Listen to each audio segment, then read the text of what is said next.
அவர்களுடைய மதத்தை அவர்கள் பிரச்சாரம் செய்வதில் நமக்கு எந்த மாற்று கருத்தும் கிடையாது. அவங்க எதை நம்புறாங்களோ அதை அவங்க மக்களுக்கு பிரச்சாரம் பண்ணலாமா இல்லையா, அவங்க மக்கள்கிட்ட கொண்டு போய் சேர்க்கலாமா இல்லையா, அதை தாராளமாக அவங்க செய்ய முடியும். ஆனா இன்னொரு சமூகத்தை சாடி ஒரு பொய்யை உண்மையாக்குற வேலையை யாரும் செய்ய வரக்கூடாது. கந்தலாயில இருந்து சேருவில பகுதிகளில் இருந்து ஒரு பொம்பளை அவ ஒரு 30-40 பேரை கூட்டிக்கிட்டு வந்தான்னு சொல்லி அந்த வீடியோவில் காட்டுவிக்கப்படுகிறது. ஒரு முஸ்லீம் பொம்பளைன்னு சொல்லி அவள் தலையில் துண்டை எல்லாம் போட்டுக்கிறான். வந்து நான் உட்கார முடியாமல் இருந்தேன், இப்போ பார்த்தீங்களா நான் உட்கார்ந்து காட்டுறேன் அப்படிங்கிறா. நான் உட்கார முடியாமல் இருந்தேன், இப்போ உட்கார்ந்து காட்டுறேன், இங்கே பாருங்க நான் எப்படி இருக்கிறேன்னு தெரியுமா, எல்லாரும் வாங்க ப்ரொஃபட் ஜெரோம்ட்ட வாங்க, அவரால் தான் இதெல்லாம் நடந்துச்சு அப்படிங்கிறா. இது உண்மையா? இப்படி நடக்குமா? முதல்ல இது நடக்குமா நடக்காதாங்கிறது ரெண்டாவது. அதுக்கு முன்னாடி ஒன்றை பார்த்துக்கோங்க. இந்த ப்ராஃபட் ஜெரோம் இருக்கிறாரா இல்லையா, ஜெரோம் பெர்னாண்டோ மாதிரி ஆட்களுக்கும் அவரை நம்புகிறவர்களுக்கும் ஒரே ஒரு சவால் என்ன தெரியுமா?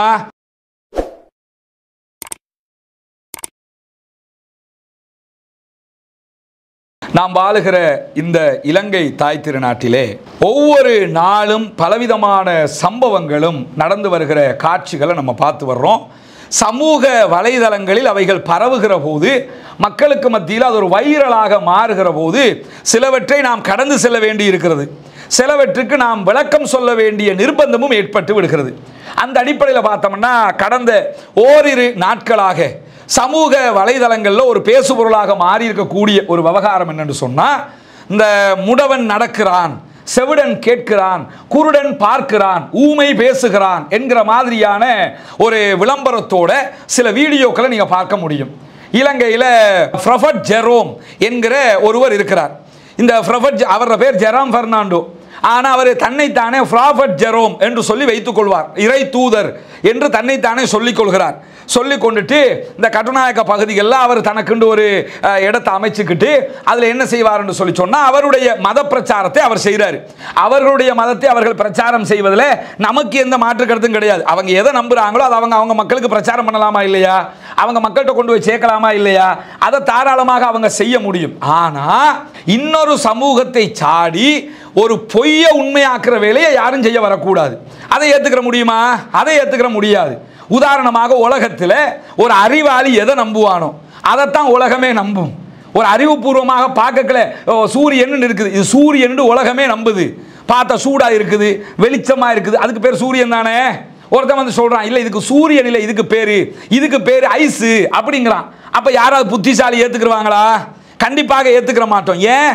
அது ஐஸ் கிடையாது, அது வந்து சூரியன் சூடானது என்பது நமக்கு தெரியும். அதே மாதிரி ஒரு பழம் ஆப்பிள் இருக்குது, ஆப்பிளை காட்டி இது வாழைப்பழம்ங்கிறான். நீங்க வாழைப்பழம் அதை ஒத்துக்குருவீங்களா, ஆப்பிள் ஒத்துக்குருவீங்களா? ஆப்பிள் தான் நம்ம ஒத்துக்கிறணும். ஆனால் இந்த ஆன்மீகம் இருக்குதுல்ல, ஆன்மீகத்தை பொறுத்தவரையில் ஆன்மீகவாதிகள் எதை சொன்னாலும் நம்ம நம்பிடுவோம். எப்படி நம்பிடுவோம்? ஹசரத் சொல்லிட்டாருன்னு நம்புறது இல்லையா, நம்ம மௌலவி சொல்லிட்டாருன்னு நம்புறது இல்லையா, அது மாதிரி பாபா சொல்லிட்டாரு, இந்த மாதிரி நம்புற மாதிரி சில விஷயங்களை என்ன பண்ணுவாங்கன்னா, சாமியார் சொல்லிட்டாரு அல்லது அவர் சொல்லிட்டாரு இவர் சொல்லிட்டாரு, அவர் சொன்னா சரியா தான் இருக்கும். 1 1 2ண்டா உலகத்தில் எங்கேயுமே 1 1 2 தான். ஆனால் ஒரு ஆன்மீகவாதி வந்து இல்லைங்க 1 1 2ங்கிறது உங்களுக்கு எங்களை மாதிரி முற்றும் துறந்த முனிவர்களுக்கு, அப்படியே நாங்கள் எல்லாமே மேல் லோகத்துக்கு போனவங்களுக்கு எல்லாவற்றையும் துறந்து மேலதிகமாக நீங்கள் அடையாதவற்றை அடைந்து எங்களுக்கு 1 1 2 கிடையாது, 1 1 20 அப்படின்னு சொன்னால் இருந்தாலும் இருக்கும், 1 1 20 தான் அப்படின்ட்டுருவாங்க. ஏன்னா அவர் சாதாரண ஆளா, நம்மளை மாதிரி ஆளா, அவருக்கு அந்த தன்மை இருக்கு இந்த தன்மை இருக்குது என்று நம்புகிறார்கள். இந்த மாதிரி இந்த ஜெரோம் பெர்னாண்டோங்கிறவர் என்ன செய்யறாருன்னு கேட்டா, தன்னை ஒரு இறை தூதராக காட்டிக் கொள்கிறார். நான் வந்து முடவனை நடக்க வைக்கிறேன், குருடனை பார்க்க வைக்கிறேன், செவிடனை கேட்க வைக்கிறேன், ஊமையை பேச வைக்கிறேன். இந்த வீடியோக்கெல்லாம் நீங்க பாப்பீங்க. எனக்கு இத்தனை நாளாக நடக்க முடியாமல் இருந்தது, இப்பொழுது நான் அழகாக நடக்கிறேன் அப்படிம்பாங்க. நான் பேச முடியாமல் இருந்தேன், இப்போ நான் பேசுறேன் பாத்தீங்களா அப்படின்னு சொல்லி துடிப்பாங்க. நான் இந்த கை இப்படி இருந்துச்சு, இப்போ பாத்தீங்களா எப்படி இருக்குதுன்னு சொல்லி அப்படின்னு சொல்லி விளம்பரமாக காட்டிக்கிட்டு இருப்பாங்க. இது உண்மையா? இப்படி நடக்குமா? முதல்ல இது நடக்குமா நடக்காதாங்கிறது ரெண்டாவது. அதுக்கு முன்னாடி ஒன்றை பார்த்துக்கோங்க. இந்த ப்ராஃபட் ஜெரோம் இருக்கிறாரா இல்லையா, இவர் மதங்களை நிந்தனை செய்கிறார் என்கிற பேர்ல இவருக்கு எதிராக மத நிந்தனை குற்றச்சாட்டு சுமத்தப்பட்டு அரெஸ்ட் வாரண்ட் நீதிமன்றத்தினால பிறப்பிக்கப்பட்டிருந்தது. அரெஸ்ட் வாரண்ட் யாருக்கு பிறப்பிக்கப்படுது? அவருடைய பார்வையில், உங்களை எங்களை மாதிரி சாதாரண ஆளுக்கு இல்லை, அவர் தன்னை பிராபர்ட்னு சொல்லிக்கிறாரு, இறை தூதர்னு சொல்லிக்கிறாரு. அவருக்கு கைது அரெஸ்ட் வாரண்ட் பிறப்பிக்கப்படுகிறது. என்ன பண்ணியிருக்கணும் இறை தூதர்? என்ன இறைவன் காப்பாற்றுவான், இறைவனுடைய தூதர் நான், இந்தா வந்து நிக்கிறேன் பாரு அப்படின்னு சொல்லி வந்து ஆஜராயிருக்கணுமா இல்லையா? ஆஜராகல. என்ன பண்ணாரு? நாட்டை விட்டு தப்பி ஓடி பல நாட்கள் வெளிநாடுகளில் இருந்து அங்கே இனி இருக்க முடியாதுன்னு ஆகல என்ன பண்றாருன்னா, நான் திரும்ப ஸ்ரீலங்காவுக்கு வரேன், சரண்டர் ஆகிறேன் சொல்லி சரண்டர் ஆகி சிறை தண்டனை அனுபவிச்சு திருப்பி இப்ப பெயில வந்திருக்கக்கூடிய நிலைமையை நம்ம பார்க்கிறோம். இப்ப அவர் பிணையில விடுவிக்கப்பட்டிருக்கிறாரு. அப்ப இவர் யார்? இவர் இறை தூதர். இறை தூதருக்கு பிணை கிடைத்திருக்கிறது. இறை தூதர் சிறைக்கு போய் பிணையில வந்திருக்கிறாருங்கிறத பார்க்க முடியுதா இல்லையா? நீங்க என்ன பண்ணிருக்கிறோம்னு சொன்னா, நீங்க உடனே பாத்தீங்களா நான் ஒரு அற்புதம் பண்றேன் அப்படின்னு பண்ணியிருக்கணும்.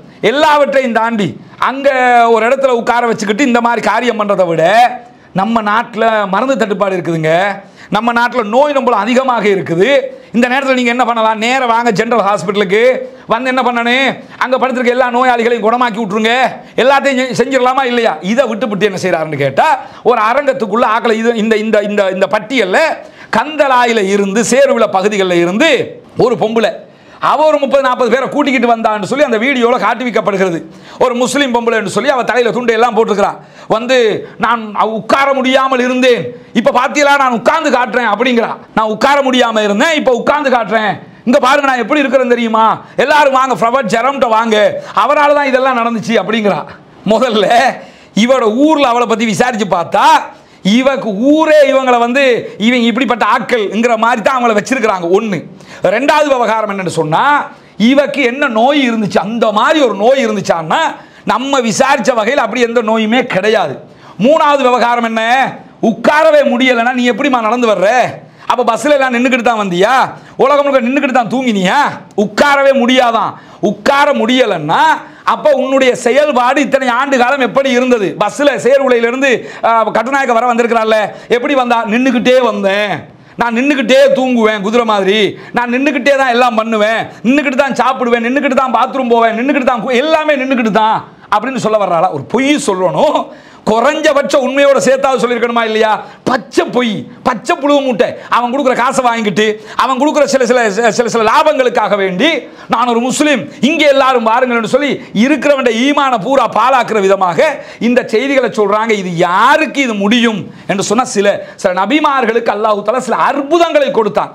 நபிமார்களுக்கே எப்ப முடியும் அதை புரிஞ்சுக்கிறீங்க. இஸ்லாத்துல அடிப்படை என்னன்னா, நபிமார்களுக்கே இது எப்ப முடியும் என்று சொன்னா, அல்லாஹ் அனுமதிக்கிற நேரத்தில் தான் முடியும். நினைச்ச நேரம் எல்லாம் முடியாது. நினைச்ச நேரம் அதை செய்ய, நினைச்ச நேரம் இதை செய்ய. அற்புதங்களை காட்டுறது கூட எப்ப நபிமார்கள் செய்வாங்க, அல்லாஹ் இந்த டைம்ல செய்யுங்க என்று சொன்னா அந்த டைம்ல அது நடக்கும். மூசா அலைஹிஸ்ஸலாம் அவர்களுக்கு உங்க கையில இருக்கிற அசாக்கோலை கீழே போடுங்க, அது பாம்பாக மாறி மற்றவற்றை விழுங்கும்னு சொன்னா அந்த நேரத்தில் தான் விழுங்கும். நினைச்ச நேரம் எல்லாம் அவர் போடுவார், அவர் நினைச்ச நேரம் போடுற நேரம் எல்லாம் அது பாம்பா மாறி விழுங்கும்னு அர்த்தம் இல்லை. நபிமார்களுக்கே இந்த நிலையை தான் இருக்கும்போது இவன் நபி என்று தன்னை சொல்லிக்கிட்டு இருக்கிறான். இஸ்லாத்தில் இனி நபி வரமாட்டாங்க, போலி நபிகள் வந்தாலே உண்டே தவிர முகமது நபிக்கு பிறகு எந்த நபியும் கிடையாது. மிர்சா குலாம் அஹமது காதியானி மாதிரி பொய்யர்கள் வந்திருக்கிறார்கள். இவர் இஸ்லாமியராக இல்லை, இவர் தன்னை கிறிஸ்தவ மத போதகராக சொல்லிக் கொள்கிறார். அவர்களுடைய மதத்தில் அப்படி ஒரு நம்பிக்கை இருந்தால் அதை அவங்க வச்சுக்கிறணும். ஆனா இந்த முஸ்லீம்களை எல்லாம் கொண்டு போய் பார்த்தீங்களா இப்படி நடக்குது அப்படி நடக்குதுன்னு சொல்ல என்னன்னா, உழைப்பு பொழப்புக்காக செய்கிற விஷயம் இது.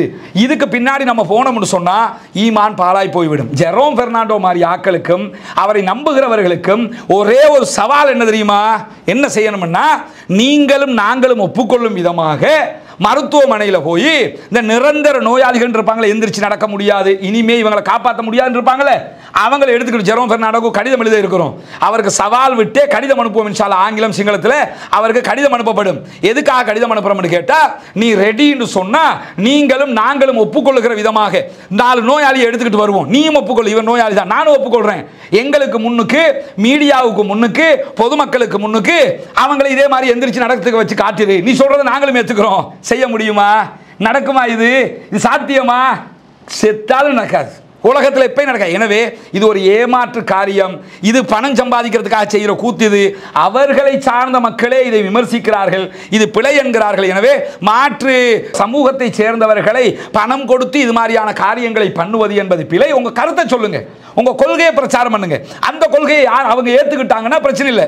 யாரும் இஸ்லாமியர்களிடத்தில் ஒருத்தர் வந்து ஒரு கொள்கையை சொல்றாரு, அவர் இஸ்லாம் எனக்கு பிடிக்கலன்னா அந்த கொள்கைக்கு போறேன்னா போயிடலாம். அதே மாதிரி அவங்கள்ட்ட போய் நம்ம இஸ்லாத்தை சொல்றோம், அவங்களுக்கு அது பிடிக்கல, அது ஜனநாயகம். ஆனால் இப்படி பாமரத்தனமாக பாமர மக்களை முடவனை நடக்க வைக்கிறேன், குருடனை பார்க்க வைக்கிறேன், செவிடனை கேட்க வைக்கிறேன், ஊமையை பேச வைக்கிறேன் என்கிற விதமாக இந்த பொய்யை யாரும் சொல்லக்கூட. இது உலகத்தில் நடக்காது, இப்படி அசாத்தியம், இப்படி யாருமே செய்ய முடியாது, மருத்துவர்களுக்கே முடியாதது என்னாகும், மருத்துவனே முடியாதுன்னு சொல்லிட்டான். அதை இவர் செய்வாரா? செய்ய மாட்டார். எனவே இது பொய்யான ஒரு காரியத்தை அவர் பண்றாரு. சமூக வலைதளங்களில் தனக்கான அந்த இழந்து போன அந்த மவுசை திருப்பி உண்டாக்கிக்கிறதுக்காக செய்கிற ஒரு காரியம். அது இவரை நம்ம என்ன செய்வோம், ஜனநாயக ரீதியாக ஒரு விவாத அழைப்பாக இவருக்கு பகிரங்கமாக கடிதம் அனுப்புவோம். அவர் அதுக்கு ஒத்துக்கிறணும். ஒத்துக்கொண்டா தான் அவர் உண்மையாளர் அர்த்தம். ஒத்துக்கொள்றாரா இல்லையான்னு பார்ப்போம். இந்த மொழி பிரச்சனை, அந்த பிரச்சனை, இந்த பிரச்சனை நீங்கள் யோசிக்க வேண்டிய அவசியம் இல்லை. எது நடந்தாலும் இதுக்கு நம்ம கடிதத்தை அனுப்புகிறோம். என்ன ரெண்டு லோடு பார்க்குறோம். இன்ஷால்லா ஜனநாயக ரீதியாக, ஜனநாயக நாடு தானே, அவருக்கு இப்படி ஏமாற்ற முடியும் என்றால் அது ஏமாற்று தான் என்பதை சொல்வதற்கான ஜனநாயகமும் நமக்கு இருக்கிறது. எனவே அதை நாட்டினுடைய சட்டத்திட்டங்களுக்கு இணங்க சட்ட ரீதியாக கடிதம் ஒன்றை அனுப்பி அதை எதிர்கொள்வோம் இன்ஷா அல்லாஹ். அல்ஹம்துலில்லாஹி ரப்பில் ஆலமீன்.